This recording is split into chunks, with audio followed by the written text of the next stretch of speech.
Hi, this is Mrs. Parsons, and this video is intended for both students and parents in order to help you navigate and get the most out of Canvas.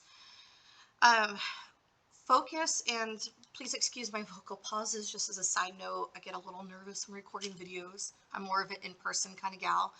All right, so focus is still going to be used for attendance, and it's a good place to go to see the overall grade for the quarter, as well as the overall grades posted for individual assignments and assessments. However, sometimes more information is desired, and that's why I would advise parents on establishing a Canvas Observer account.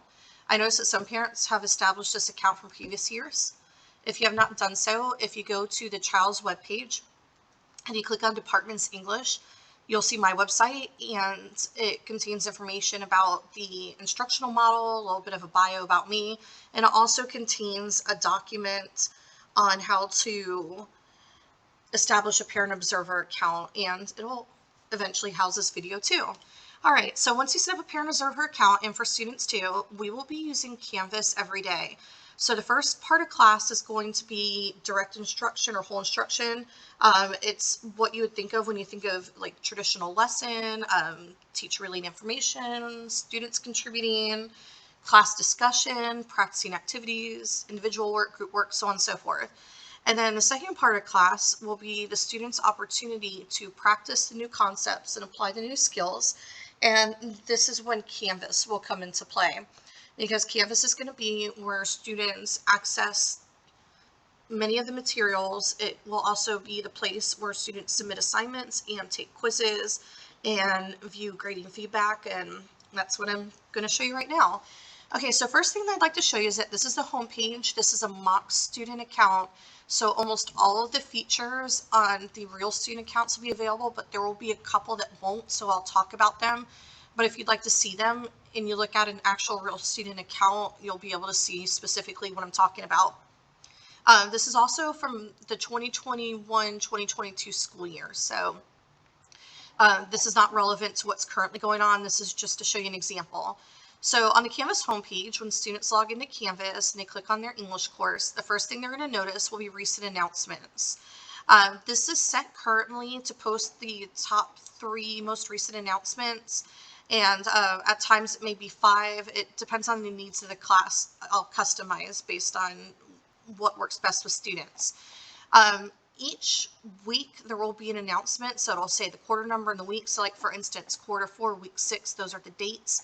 Click on these announcements. They post at the beginning of the week, and they will list any tests or quizzes that week and assignments that are due. And so if you like to keep track of an agenda, or you have a to-do list, or you just want to know, hey, what's going to be due this week, this is the place to go. Sometimes I tell students, print this out. That way you can mark off each item as you complete it. And another helpful feature for the visual folks who like to have something where they can actually like cross it off, or once this is done, check it off, is in addition to the announcements, when students log in on their home page, there's going to be to do. Because this is a mock student account, nothing is populated. However, for students, when they log in, any quizzes or tests that are upcoming or assignments that are due soon will be here. And once the students take those quizzes and tests and submit the assignments, the items under the to-do list will disappear and be replaced with new items. So both those features are really helpful for staying organized. The next thing I'd like to show you is that if you need to go back to announcements that are no longer posted here, if you click on announcements, you will be able to see the announcements from the beginning of the school year all the way up to currently. So like for instance, going back to like quarter 2, week 1. All right, going back to the home page.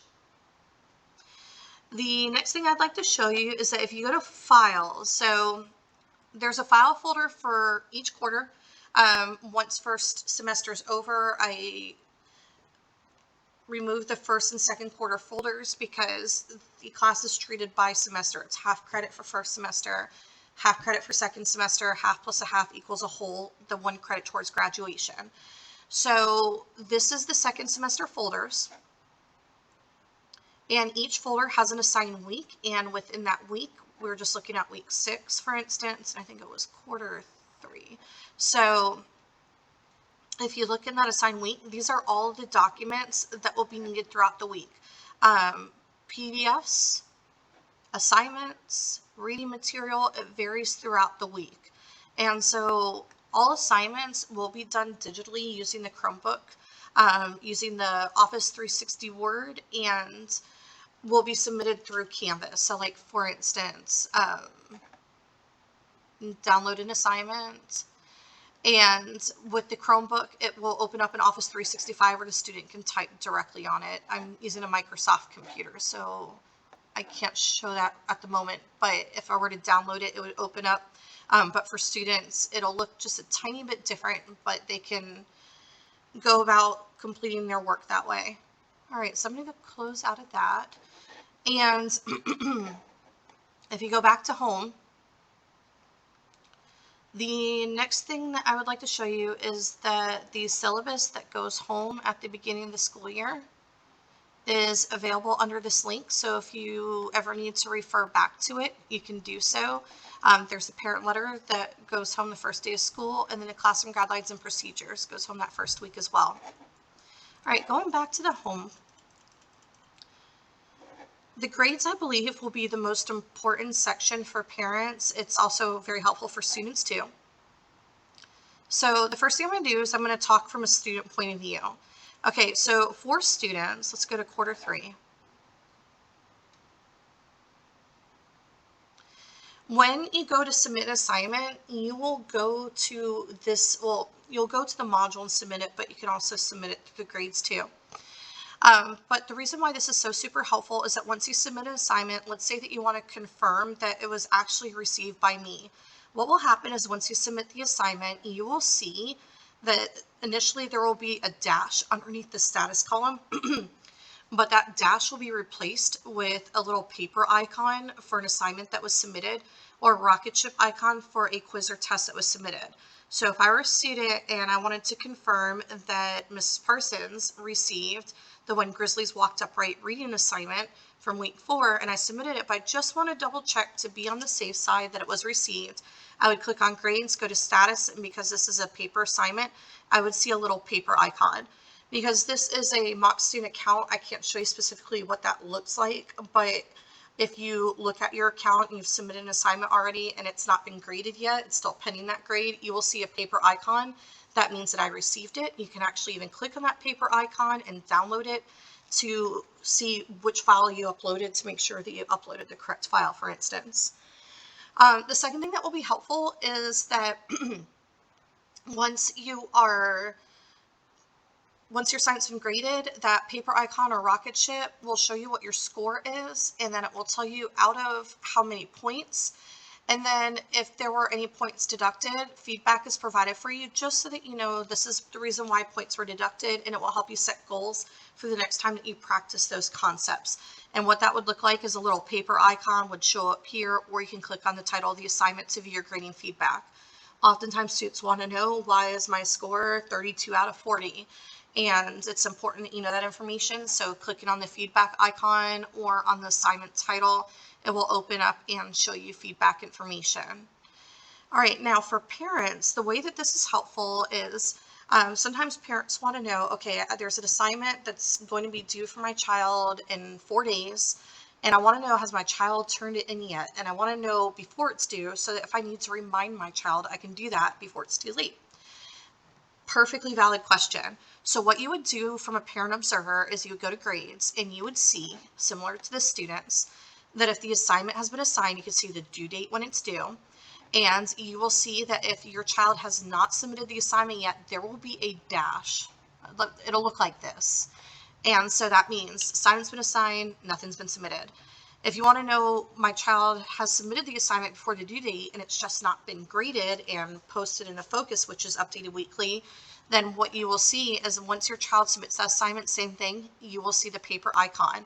So you could take a deep breath, let it out. You can even see what your child submitted by clicking on that paper icon.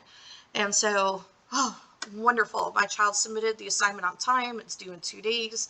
The teacher will grade it very soon. All is well.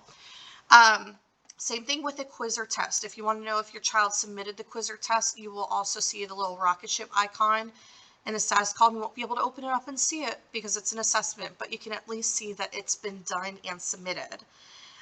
You can also see the score, and so grading is done in Canvas, so grades will be posted in Canvas in live time, and then once all the grades are done for that class, I will transfer them over to Focus. So if you're really eager to see how your child did on an assignment, it's not posted in Focus yet, I would say scoot on over to Canvas and see if I'm currently working on the grades for that class and if I've gotten to your child's assignment yet. The other thing that's really helpful is if you want to know why your child earned a score that was perhaps maybe not necessarily what you expected, which probably or hopefully won't happen very often, but when it does, you too can see the feedback by clicking on the assignment and see, okay, this is why points were deducted, and this is what my child could do in order to approve their application of this skill. And so the grades section is really, really, really good for both students and parents. I think that basically about wraps it up. Thank you for watching this video. I hope it helps you stay connected to the class. Just to recap, for parent observer accounts, the announcements and the grades are going to be the most helpful. Oh, one other thing, sorry. Goodness, like one of the most important things, I almost forgot it. Okay, so the way that Canvas is set up is that there's a module for each week. So for instance, like quarter 3, week 2. The dates are listed for each day that week, and then underneath the date is going to be the agenda for the day, and this is where students will go to get makeup work. It's updated daily, so makeup work can actually be done the same date as the absence and be one less thing on that student's plate when they return to school. So like for instance, let's say that I want to click on what we did on January 10th. This is the lesson for the day. This is what we discussed. This was the assignment. Students can download the assignment from the files folder like I showed you earlier in the video, or they can click on the little down arrow and open up the assignment and work on it. And then this is the link to the audio of the text that we read, and homework will always be at the bottom in red. And so that's where a student would go. This is what I introduce at the beginning of class each day so that we know what we're going to be working on during the class period. And this is where a student would go in order to see, this is what we did, this is my makeup work. And work will be submitted through these modules as well. So for instance, it's a build a fire plot assignment. Once it's complete, students will actually click on where it says assignment and their directions for the assignment, and their screen will look a tad bit different, but there will be a button that says submit, and they can upload from their Chromebooks and submit the assignment. And so this is a mock student account, so that's not available on the screen, but when students go to submit assignments, they'll see it. Okay, I believe that I have covered all of the most important features. If you have any questions, please reach out to me, parsonsh@leonschools.net.